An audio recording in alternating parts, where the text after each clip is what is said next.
Greg Heffley's a sociopath and you are too. That may sound crazy to some of y'all, but to me who's been reading this series since I was a kid, actually makes a fuck ton of sense. Let me explain. We all know of Diary of a Wimpy Kid, a franchise following Greg Heffley's rough journey through his shitty middle school years. And honestly, his life's pretty bad, relatively speaking. I mean, he's not on the front lines of World War II or anything. Scrawny kid with no particular talent, bad in school, worse at sports, middle child to the most insufferable family in existence. I could go on. And as you start reading or watching, you kinda feel bad for the guy. That's until you turn the next page and realize he kinda deserves it. He's egotistical, he's narcissistic, he lies, he cheats, he steals. The brother broke his best friend, Rowley's arm, and told Rowley he should be grateful.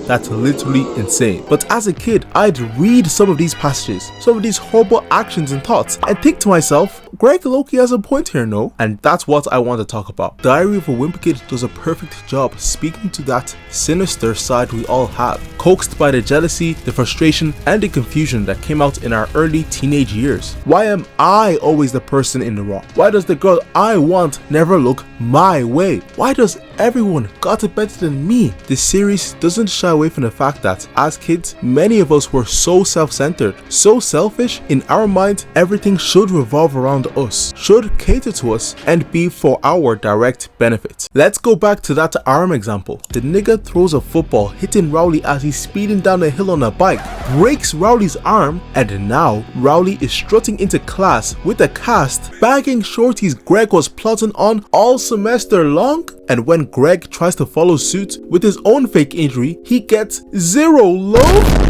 Nah, I know myself. I would be pissed, like actually annoyed. You're getting girls because of a game I made you play while I'm here with fucking Fergie? Get the fuck out of here, man. Or take the case where Greg was supposed to be escorting kindergartners home from school, but for some reason he led them into a hole in the ground. Someone saw, and now Rowley is looking at the suspension because Greg wore Rowley's jacket and that person thought it was him. Now look, I'm sorry guys, if I was Greg, I too would come to the same conclusion that Rowley would just have to hold that. I'm not going down for that. You think I can come back to my Nigerian mommy with news like that and be able to walk that same day? Hell no. And if Rowley was really my best friend, he would hold that, no problem. And listen here, I'm not trying to hear nothing from you guys. We live in a generation that openly celebrates switching up on your day ones, spoiling two-mans, and for heaven's sake, we literally had a slime your homeboy day. So Greg being a little selfish here, I think we can all excuse. But for real, seeing Greg's sociopathic light tendencies didn't feel completely foreign to me because we live in a world that can low-key encourage that behavior. Your natural instinct to get ahead and be better than the next guy is compounded by how hierarchical life can seem, especially in school. You got the cool kids at the top of the food chain, the rich, the beautiful, the athletes. It teeters down to the average folk in the middle, then at the bottom, the rock bottom, you. I mean, we have entire movies where the premise is getting a chance to move up in your social class. Mean Girls, The Dove.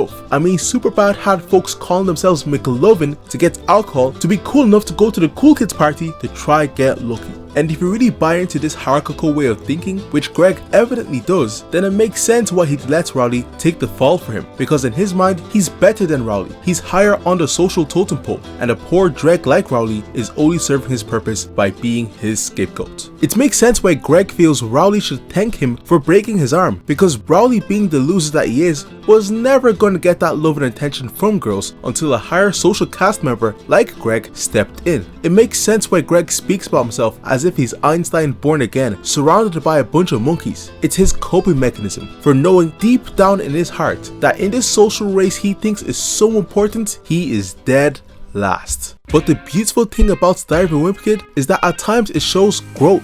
It shows Greg pushing past the ego, the selfishness, the manipulation stirred by him constantly trying to climb that social ladder to see people for who they really are, human beings. Human beings that deserve respect and human beings that Greg actually cares for. The best example of this is the cheese touch. Because after doing Rowley so dirty that entire movie, both Greg and Rowley are caught by some teenagers, and Rowley is forced to eat the dreaded cheese, a cursed, rotted thing that would mean social suicide once the entire student body finds out. Nobody would talk, hang out, or even associate with Rowley ever again. And when people start putting two and two together, about to figure out what Rowley did, Greg steps up and takes a bullet for his boy, saying he ate the cheese, incurring the wrath of social isolation but reviving the friendship of the one person who always stuck beside him. And while Greg may not be completely cured from all his sociopathic traits, it does give hope.